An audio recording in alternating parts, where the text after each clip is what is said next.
guys, welcome back to my YouTube channel. If you're new here, I'm Ben and this is Ben's reaction. I've had many SB19 reaction videos on my channel. My favorite songs from them are Gento and ILAW.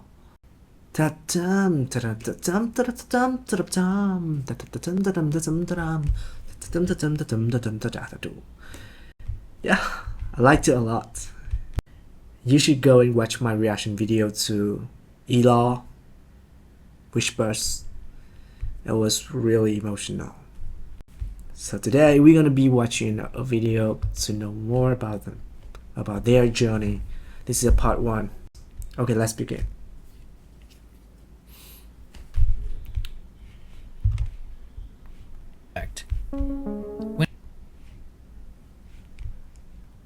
I don't want money. Okay, me too. Discrepancy.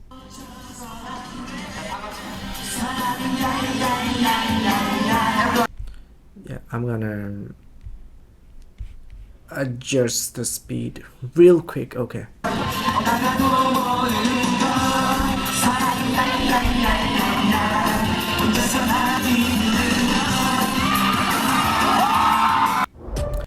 So 2016, almost 10 years ago. This is called Triple, a group of talented performers and comedians from Korea you've probably never heard of. They were formed back in 1994 when the word K-pop hasn't even been invented. In 2002, one of the members made the biggest mistake of his life, which will change the entire course of P-pop history.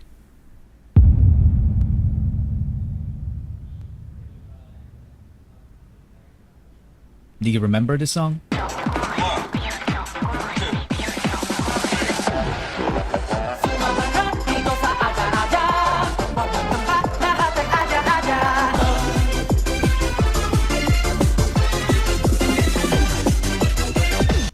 It all started with this man, Jong Song-han. When he left the trio in 2002 to become an entrepreneur, Cult Triple became Cult 2. Most of their fans definitely thought that Song-han's decision was a huge mistake because the remaining members started racking up different awards in the entertainment industry. If he only stuck around, he would have gotten those awards too. But this man's decision was final. He used all of his savings to build an event organizing company called Show BT Entertainment. Yep, I'm talking about Tatang Robin. Wait. Stuck around, he would have gotten those awards too. But this man's decision was final. He used all of his savings to build an event organizing company called Show BT Entertainment. Yep, I'm Why did he build a company in the Philippines? talking about Tatang Robin. Tatang noticed how passionate Filipino fans were during the rise of K-pop, so he wanted to organize K-pop concerts and events that promote Korean and Filipino culture. To make that happen, he needed entertainers, a group of Okay, makes sense. young people that will be part of the package of their service as an event organizer. We are talking about people who can do dancing, singing, and even act as servants like waiting tables and assisting guests. So he held an audition and hundreds of young talents applied. 30 of them passed as trainees. They were then called Nara, which in Korean means country and is the national tree of the Philippines. They went to multiple events together, including the fan meeting event of the K-pop group called Off-Road. I can't find, 내게 살 때까지 my lady, 널 향한 traffic, After numerous events, Tatang Robin saw something special when it comes to Filipino talent. He realized that some of his trainees were far too talented to just end up as small-time performers. So he decided to launch the first Yeah, sure. I agree with him. There's so many talented singers in the Philippines. I don't know why. Because of the water? P-pops were far too talented to just end up as small-time performers. So he decided to launch the first P-pop boy group that underwent strict Korean-type training. Out of the 30 trainees, only few have made it. This Pablo. Jan Paulo Nase. He always wanted to be a performer. As a young dreamer, he joined several competitions as a soloist and also a member of the K-pop dance cover group called PHP. As a trainee, he was the guy who shows up early and leaves late despite juggling a full-time job as a data analyst to provide for his family. Really? He was the data analyst? Okay. You know what? I'm a data scientist, by the way. He was the first one selected due to his undeniable diligence and leadership qualities. He is known to have critically acclaimed songwriting ability, a badass rapper, and was often dubbed as a genius, but he consistently denied it because he claimed to be just a hard worker. This made him the destined leader of the group. He debuted with the name Sejan, but later changed his name to Pablo. Now that the methodical leader is chosen, they needed more members. Tatang Robin just got a genius composer in Pablo, so they needed some. Yeah, I was wondering why they could meet together and like build up the team. I enjoy the storytelling in this video. It's really logical. Someone who can dance, and this next guy is exactly that, and even more. Justin? Stelvester Ajero. He was only 16 when he started competing as a dancer while studying. He was a born winner despite growing up as a bullied kid. He made performing his escape from the harsh reality of the world. He did a great job Oh, a bully kid. channeling the negative aspect of his life and converting it by winning multiple K-pop dance cover competitions with his group Sayon. He is also a hard worker. He was teaching dance to kids while competing. There was a point when he worked too hard that it threatened his life due to poor health. He is a very skilled choreographer. In fact, he's the main culprit behind most of SB19's snappy and amazingly synchronized dance routines. But Yeah, hard work paid off. Oh, hard-working man. little did they know that dancing wasn't even his only talent. He easily became the main heavenly voice of the group because his vocals were just I'm still on your side. out of this world. He debuted as Stel, the main vocalist, the lead dancer, and choreographer of the group. Oh, okay. Sorry, I forgot his name. He's Stel. So I only remember Justin, Pablo, Josh. Okay, 2 more members. Josh Cullen Santos became homeless at the age of 16, and it was his decision. This is a He's had the rapper. worst childhood among the other members. From growing up in a toxic environment to being physically abused as a kid by their nanny. At an early age, he witnessed what it feels like to be a member of a middle-class family that went rock bottom in just a matter of months. He experienced getting evicted from apartments to smaller rooms. It came to a point when his family had nothing to eat but ketchup and salt. They had no permanent address. Because of that, Josh and his sister dropped out of school multiple times, so they got bullied at school for being repeaters. Sometimes he would get in Ooh, so there are 2 members that got bullied in school. I hate it. to fistfights for defending her. Josh had enough of this, so he took matters into his own hands by leaving. He became independent and started working as an internet cafe attendant. Using his own income, he took the alternative learning system and was able to finish his high school degree. He clearly had no background in performing. Not until he met new friends from the dance community, which led to him meeting Stel and Sayon. They became co-members and went on to win numerous K-pop dance cover competitions all over Asia. They even met BTS during one of their winning runs in Korea. In a way, Josh was saved by Stel after trying so hard to save himself. And it paid off because after training, Josh ended up debuting as the lead rapper and dancer of the group. Okay. So far all of them could dance way before they meet each other, right? Justin DeJoss didn't have to audition.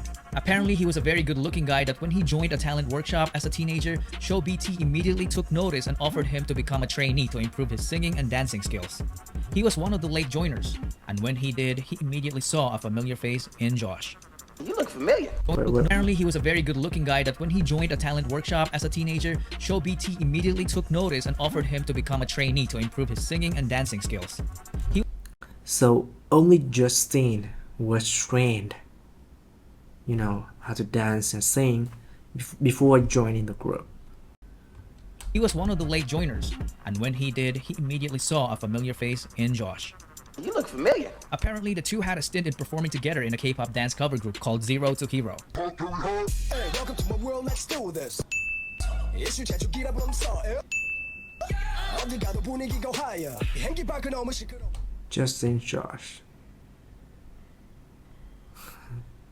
So Justin as well wasn't new in the world of performing. He auditioned to be a part of the televised Pinoy boy band Superstar show, but he didn't even make it to the live auditions. Perhaps it Wow. Didn't even make it to the audition. part of the televised Pinoy boy band superstar show, but he didn't even make it to the live auditions. Perhaps it was fate. He didn't have great singing skills at the time. It was only when he became a trainee that he improved astoundingly in the vocal department. He went on to finish his college degree in multimedia arts while training, which earned him a skill in filmmaking. He then got selected to debut as the main visual, the sub-vocalist, and the creative director of the group. He was the would-be director behind the record-breaking P-pop music video, What, and more. But that's a story for another video. At this point, Show BT seemed to have completed the group. 4 members in a P-pop group, a nice even number. 2 rappers and 2 vocalists. They were perfect. Wow. So Justin was trained as, and then he became a vocalist in the group? Wow, amazing. Perfectly balanced, but they felt like something was missing. Perhaps someone was missing. Someone who could take this already great group of guys and push them to achieve the next level, the extraordinary level. Someone so naturally gifted that he could stand out in the presence of the already talented group of young artists. This venture that Tatang Robin took needed an apex, so he started the online auditions. When Josh heard about it, he was like, I know a guy. Philip John Suson is such a this guy has a great voice. specimen. He was so naturally gifted that excelling in sports looked like a walk in the park for him. He grew up in a church under the care of his grandparents. He was an artistic kid, so he was active as an editorial cartoonist in school. Nobody taught him to play musical instruments. He taught himself by just listening to the music, so he ended up becoming a southpaw guitarist, but he later fixed it as he learned more. He didn't even know that he could dance until he was forced to in order to get good grades during their school intrams. After discovering dance, he transformed from a guy who didn't know it to someone who can fly. Because of his raw talent, he ended up teaching dance to the entire school and continued on to form a K-pop dance cover group called Can you believe it? He didn't know how to dance and then became a teacher of a group. Amigo 7. Apparently, his group gave Josh's group so much trouble during their early competitions because they were very good rivals. So he decided to recruit him. But Philip was hundreds of islands away and didn't have the money. What did Josh do?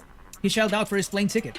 With nothing else to lose, Philip went and left his previous life in the countryside. He then trained with the boys and officially debuted with them as Ken, the main dancer, the bass vocalist, and the Yeah, his voice is awesome. lead rapper of the group. One thing to note is that they were an unlikely bunch because they wouldn't have met each other if Tatang Robin stayed with his already successful group in Korea. Justin failed his first audition, so he didn't even bother to audition again because he thought he wasn't ready. And Josh wouldn't have attempted to recruit Ken if Show BT's training program didn't even exist. And that, ladies and gentlemen, is the butterfly effect. When a small and seemingly insignificant occurrence has a rippling effect through time, leading to a consequential event sometime long after the initial event, or as Google would put it, a phenomenon whereby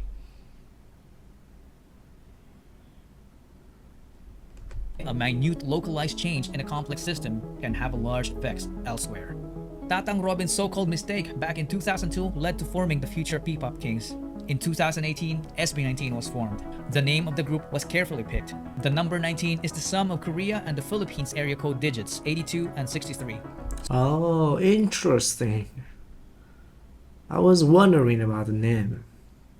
At first, I thought it was 19 members because the stage, there's a lot of members in the stage in my first reaction video to their performance with a Japanese boy group. So 8 plus 2 plus 6 plus 3 is 19. SB doesn't only mean Show BT. It is all about their ultimate Show BT, okay. The guy that founded the company. goal for Pinoy sound to break into the music industry, which is fearlessly represented by this praise. Soundbreak. Oh. Soundbreak. So there's a close relationship with Korea, right? And K-pop. I enjoy watching this video because the story is very clear and logical. It seems to me that they have a lot of things in common. Their background have been through a lot of difficulties, hardworking, and talented. Okay, that's it for today's video. Thank you for watching with me, and I'll see you in the next episode. Thank you for this video. Goodbye.